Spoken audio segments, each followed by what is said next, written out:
अस्सलाम वालेकुम रहमतुल्लाह।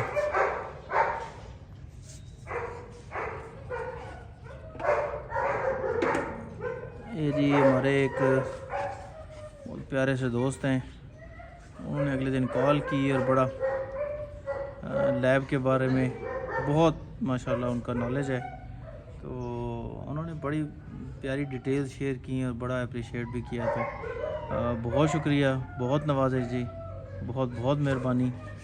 तो ये चूँकि ये दोनों जो है ना, ये मेल और ये जो आ रहा है और वो जो फीमेल है ये येलो कलर वाली, ये बेसिकली है शाहजी की ब्रीडिंग, इम्तियाज़ शाहजी। तो इम्तियाज़ हुसैन शाहजी की तो पाकिस्तान में एक नाम है, मतलब बड़े ब्रीडर्स जो हैं लैब के बहुत हाई क्वालिटी के, उनका माशाल्लाह एक नाम है। तो उनकी ब्रीडिंग डेफिनेटली फिर अपना आप बताती है जी। तो ये जो ब्लैक है ये हमारे बहुत मोहसिन बड़े प्यारे दोस्त डॉक्टर साहब हैं, डॉक्टर साकिब साहब। तो ये उनके पास थी, ये भी पेडिग्री है। और बस मुझे ब्लैक का बेसिकली था कि यार चलो लॉन में घूमते फिरते भागते दौड़ते प्यारे लगते हैं जी। तो मैंने कहा चलो यार ये एक ब्लैक लेता हूँ और एक ब्लैक मेल साथ डालूँगा, तो ब्लैक पेयर फिर रहा होगा, खूबसूरत लगेगा। कोई बिज़नेस पर्पज़ नहीं था ऐसा ख़ास, बट ये था कि चलो घर में रखूँगा, थोड़ा घर की तरफ से भी रखवाली वाला सीन भी होता है। कोई कहेगा अब लैब रखवाली नहीं करते, बहरहाल कुत्ता है तो इंशाल्लाह करेगा, और इंटेलिजेंट तो है ही है ये ब्रीड। एनीवे, तो इस वजह से मैंने ये लैब का शौक़ किया था। तो ये है जी हमारे लैब। तो ये जो येलो फीमेल है ये अभी तक सिर्फ़ और सिर्फ है कुछ हमें 9 महीने की या 10 महीने की। तो समझने वाले दोस्त अब आप समझ सकते हैं जी क्वालिटी की क्या चीज़ है। और अभी फिर आपको बाकी भी दिखाता हूँ।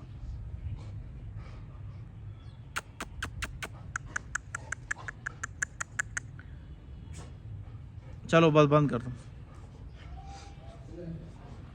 अच्छा, तो एक भाई पूछ रहे थे अगले दिन इसके बारे में, अल्लाह थोड़ी भली वार करे यार, उसका ना सवाल उन्होंने पूछा था कमेंट्स के बीच में कि यार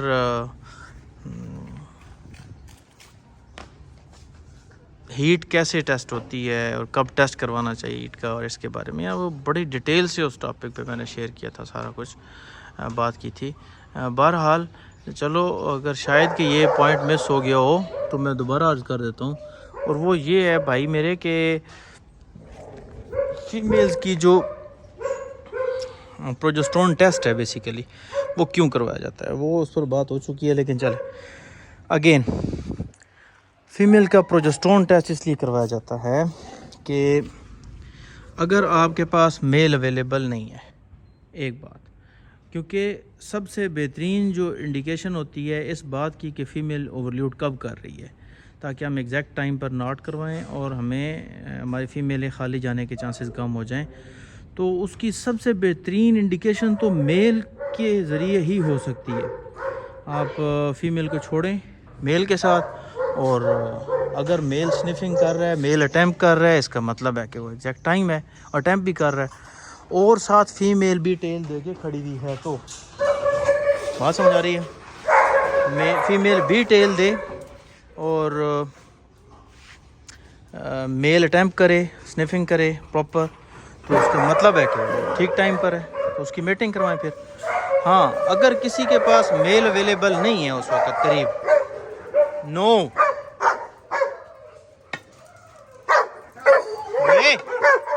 बोना बोना बोना गो बैक गो बैक। तो अगर किसी के पास उस वक़्त मेल की सहूलत नहीं है, ठीक है, कि यार मेल नहीं है, मेल कैसे छोड़ें, फीमेल जिनके साथ मीटिंग करवानी है, जिनके पास जाना है, वो भी नहीं इतना अलाउ करते कि 1 दिन 2 दिन 4 दिन 5 दिन इधर फीमेल हमारे पास रहे, वो भी नहीं छोड़ रहे हैं, अभी क्या हल है। तो उस सूरत में ये हाल होता है कि चलो यार आप ऐसे करें भाई मेरे कि आप सिंपली जाएं, गो गो गो गो बैक, तो आप जाएं किसी भी लेबॉर्ट्री में और इसका ब्लड सैंपल दें और वो आपको प्रोजेस्टेरोन करके उसका टेस्ट करके प्रोजेस्टेरोन लेवल बता देंगे। तो ये प्रोजेस्टेरोन टेस्ट होता कब है? ये पॉसिबल होता है जी, मुनासिब होता है उस टाइम पे जिस वक्त आपकी फ़ीमेल का जो ब्लड का कलर है, ब्लीडिंग जो कर रही है उसका कलर लाइट पिंक हो जाए, तो उस टाइम पे आप करवाएं, वो सबसे बेस्ट टाइम होता है। और उसके अलावा फिर एक और ये बात होती है कि आप उस टाइम पे भी करवाएं जिस टाइम पे आपकी फ़ीमेल को 10 दिन गुजर गए और ब्लीडिंग का कलर भी नहीं चेंज 12 दिन गुजर गए और फीमेल की ब्लीडिंग का कलर भी नहीं चेंज हो रहा और वो ब्लीडिंग कम भी नहीं कर रही, तो उस टाइम भी आप एहतियातन एक दफ़ा करवा लें, क्योंकि ये होता बहुत कम है। लेकिन ऐसी फ़ीमेल्स होती हैं कि जो 15वें-16वें दिन जाके भी मेट होती हैं।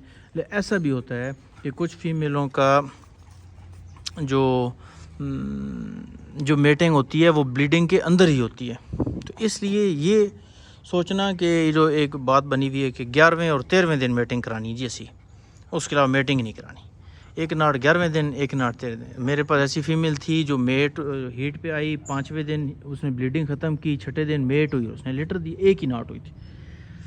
तो इसलिए ये सारी हमें मिथ्स बनी हुई हैं और इसमें मैं नहीं समझता हूँ कोई। तो बहरहाल ये जो मेटिंग करवाने का सीन होता है थोड़ा सा केयरफुली करवाना होता है। मेल ऐसा चुनाव करना होता है जो कंफर्म स्टार्ट हो, उसको जब आप मेटिंग करवा लें तो उन दिनों में, उन 15 आगे पीछे के 15 दिनों में उसको बुखार ना हुआ हो, उसके पहले 15 दिनों में बुखार ना हुआ हो, और उसको यार ये कॉल आ रही है बीच में, एनीवे चले कॉल वाले को थोड़ा फिर सब्र करना पड़ेगा। तो ये चीज़ें हैं लाला, इनको बड़ा ज़रूरी ध्यान में रखा करें और कोशिश करें फ़ीमेल मेल दोनों को ठंडी जगह पर रखें। मेल तो मतलब चलो जिसने रखा हुआ है उसने ही एहतियात करनी है, लेकिन आपके फ़ीमेल है तो फ़ीमेल को कोशिश करें कि ठंडे से ठंडी जगह पर रखें। ये वाली फ़ीमेल जो जा रही है हमारी मेटेड है फैल्कन के साथ और अल्हम्दुलिल्लाह शो कर गई वो। और दूसरी न कर फैल्कन ये जो आ रही है, तो होप ओए होप, वो होप आ रही है, ये अभी भी मेटेड है। एनीवे तो ये मीटिंग के दौरान कोशिश कर लें कि एक तो जिस मेल से मीटिंग करवाएं कंफर्म स्टार्ट हो, दूसरा जिस मेल से मीटिंग करवाएं वो मेल ठंडी जगह पर रहता हो, उसको रखा हुआ ठंडी जगह पर हो। तो ये है, मतलब अब ख़ुद तो रह नहीं सकता बेचारा, क्या मतलब वो मरी चला जाए, क्योंकि वो एक लतीफ़ा भी है ना, वो पोल्ट्री के शेड थे एक इलाके में बहुत ज़्यादा, तो वहाँ पर कोई गए चेकिंग वाले, उन्होंने कहा हाँ भाई की खुराक दे रहे हो, तो उन्होंने कहा जी हम देते हैं इनको बाजरा शाजरा। उन्होंने कहा गलत खुराक दे रहे, 5000 रुपये जुर्माना पा दो। उन्होंने डाल दिया। दूसरे से पूछा, तो सारे शेड वाले इकट्ठे थे, दूसरे से पूछा हाँ भाई तुसी की खुराक दे रहे हो, उन्होंने कहा जी हम तो इनको गंदम और इनको फीड बनी हुई तो वो चीज़ें देते हैं, गलत खुराक पा रहे हो। उन्होंने 10,000 रुपये जुर्माना पा दो। अच्छा जी, वो परेशान बेचारे। उन्होंने तीसरे से पूछा हाँ भाई तुसी की खुराक दे रहे हो, तो उन्होंने कहा जी सारा असी सुबह 5-5 रुपये हर चूचे दे देने भाई, थोड़ी अपनी मर्ज़ी, जो मर्ज़ी खा लो। तो बात यह है कि अब अपनी मर्ज़ी से तो बेचारे ठंड में रह नहीं सकते। तो मकसद ये है कि जो जिस बंदे ने अपने मेल को ठंडी जगह पे रखा हुआ है, एसी में रखा हुआ है या फिर वो ठंडे इलाके में, तो वो ज़्यादा प्रेफरेबल होते हैं मेरे ख्याल के मुताबिक मीटिंग के लिए। तो फिर साथ ये भी देखा जाता है कि वो कंफर्म स्टार्ट भी हों, और ये वाली फ़ीमेल भी होपफुली अब हीट पे आने वाली है। कोट शेड इसने किया हुआ और ये आज इसको स्निफिंग कर रहा है। तो ये चीज़ें यार मीटिंग के दौरान देख लिया करें। फिर उसके बाद मैं अक्सर आपको कह रहा हूँ, बार बार लड़के वही सवाल फिर पूछ रहे हैं, तो जनाबे वाला अर्ज़ ये कर रहा हूँ कि भाई जो फ़ीड भी दे रहे हैं, कहते हैं बाद फिर सवाल करके पूछ रहे हैं मैसेज करके कि भाई फ़लाँ फ़ीड तो ठंडी नहीं है और फ़लाँ तो गर्म नहीं है, तो फ़लाँ दे सकते हैं और फ़लाँ कम कर दें। मेरी जान के टोटो, इसको इतना नहीं कर यार, पेट से ना पकड़, अल्लाह के वली, ये मेटेड है। तो ये है कि हाँ क्या कह रहा था यार, हाँ ठंडी और गर्म खुराक के बारे में चीज़ें, चिकन ठंडा होता है या गर्म होता है, फूड गर्म होता है ठंडा होता है, ज़्यादा देना है थोड़ा देना है, सब्ज़ी दें ना दें, भाई मेरे 10 दिन की जो मैं एहतियात कहता हूँ ना, वो जो हाफ़ कर देना का कहता हूँ वो इसीलिए कहता हूँ कि उसमें अगर आप गर्म भी दे रहे हैं, उसकी तासीर डॉग के लिए अगर गर्म भी है, जब आपने हाफ़ कर दी है तो ऑटोमेटिकली ठंडी होगी उसके लिए। तो इसलिए बस सिर्फ उसको हाफ़ कर दें 10 दिन। उसके बाद फिर अगर किसी ने स्पेसिफ़िक किसी एक डॉग का मुझसे डाइट प्लान लेना है तो हाँ, उसमें फिर एक चीज़ देखी जाती है, ये चीज़ कम करें, वो चीज़ ज़्यादा करें, वो एक अलग सिनेरियो है। लेकिन एक जनरल मैं जो बताई है एहतियात, तो वो इसीलिए बताई है कि यार वो सब के लिए फ़ायदेमंद होगी। जिसने जो सब्ज़ियाँ दे रहा था उसके लिए भी, जो फूड दे रहा था उसके लिए भी, जो चिकन दे रहा था उसके लिए भी, जो बीफ दे रहा था उसके लिए भी, जब वो हाफ़ हो गई तो इसका मतलब वो ठंडी होगी, इतनी ज़्यादा तासीर गर्म रही नहीं। तो 10 दिन ये करें, 10 दिन के बाद के सप्लीमेंट्स मैंने बहुत दफ़ा बता दी अब यार। तो ये चीज़ें हैं जी, दुआओं की बहुत दरख्वास्त है। और ज़्यादातर कोशिश करें अपने डॉग्स को निकालते रहा करें, घुमाते रहा करें, उसकी वजह से फ्रेश रहते हैं, खुश रहते हैं, स्ट्रेस में नहीं आते हैं डॉग्स। तो बाकी दुआओं की बहुत दरख्वास्त है जी। अस्सलामु अलैकुम रहमतुल्लाहि व बरकातहू।